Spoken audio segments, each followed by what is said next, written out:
बीते कुछ दिनों से ये देखा जा रहा है कि उत्तर प्रदेश का विपक्ष अभी इस समय थोड़ा कमजोर पड़ रहा है।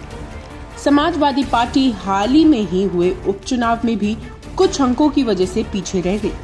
ऐसे में सभी सहयोगी पार्टियां सपा से मुंह फेरती हुई दिखाई दे रही हैं। महान दल भी सपा के संबंध में नहीं रहा।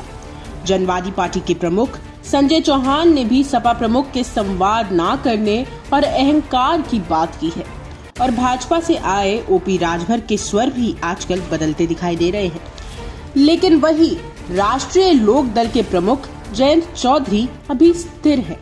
कुछ लोगों का ये कहना है कि जयंत चौधरी इस वक्त अखिलेश की मदद से फिलहाल यूपी की सियासत में अपने पांव गड़ाने की कोशिश कर रहे हैं।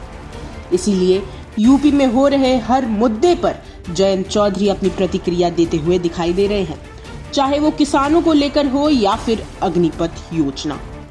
हाल ही में ही राष्ट्रीय लोकदल के नेता जयंत चौधरी मुजफ्फरनगर के गांव में पंचायत में हिस्सा लेते हुए दिखाई दिए। यहां उन्होंने अग्निपथ योजना को लेकर केंद्र के बीजेपी सरकार पर निशाना साधा। उन्होंने कहा कि या तो ये योजना खत्म होगी या फिर सरकार बदलेगी। जयंत ने कहा कि उन्हें युवाओं की शादी की चिंता सता रही है। सबसे बड़ा सवाल आज देश के सामने रोजगार का ही है।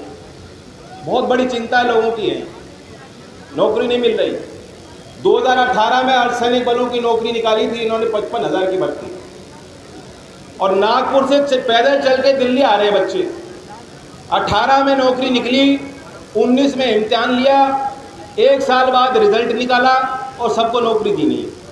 पद भरे नहीं गए पूरे, और वो पद खाली छोड़ रही सरकार जानबूझकर।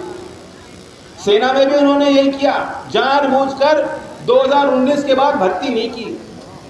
आप नौजवानों समझ लो, जो आपके बीच आके आरएसएस वाले कहेंगे ना, देखो नौकरी मिल तो रही है, मोदी जी का इतना बड़ा दिल है, देखो उन्होंने आपको नौकरी दी है, नई नौकरी मिल रही है, कितनी अच्छी बात है, 4 साल की भले सही हो, नौकरी है तो यही कहेंगे आपको। 2019 में 80,000 भर्ती किए थे, 2 साल 3 साल पूरे भर्ती नहीं करी, उसके बाद 46,000 आधी नौकरी निकाली है, और वो भी नौकरी नहीं है, ट्रेनिंग है। तो आर्मी का ITI बना दिया। तो इनसे बच के रहना।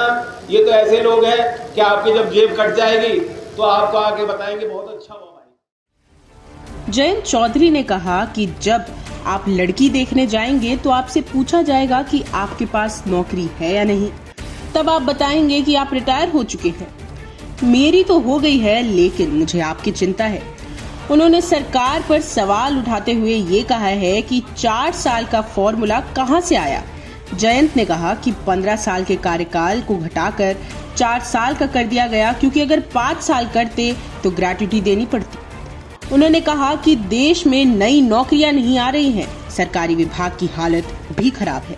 जयंत चौधरी ने युवा पंचायत में कहा कि किसान आंदोलन में असल गोरिल्ला युद्ध नौजवानों ने लड़ा है। युवाओं का भविष्य दांव पर लगा हुआ है। हमारा मुकाबला झूठे लोगों से है। उन्होंने कहा कि कटौती करनी है तो सुरक्षा में करो, ना तो चौधरी साहब यानी अजीत सिंह ने सुरक्षा रखी है और ना ही मैं रखता हूँ। आप फौजी की पेंशन काटेंगे तो फौजी का मनोबल गिरेगा। युवा अग्निवीर नहीं बल्कि अभिमन्यु बन जाएंगे। जयंत चौधरी ने कहा कि अभी तो शांति से पंचायत की जा रही है, आगे या तो योजना खत्म होगी या फिर सरकार बदलेगी। ऐसे में यूपी की बढ़ती सियासत में हिस्सा लेकर जयंत चौधरी अपना रास्ता दिल्ली तक बनाने की कोशिश में जुटे हुए हैं। डेस्क रिपोर्ट, न्यूज़ नशा।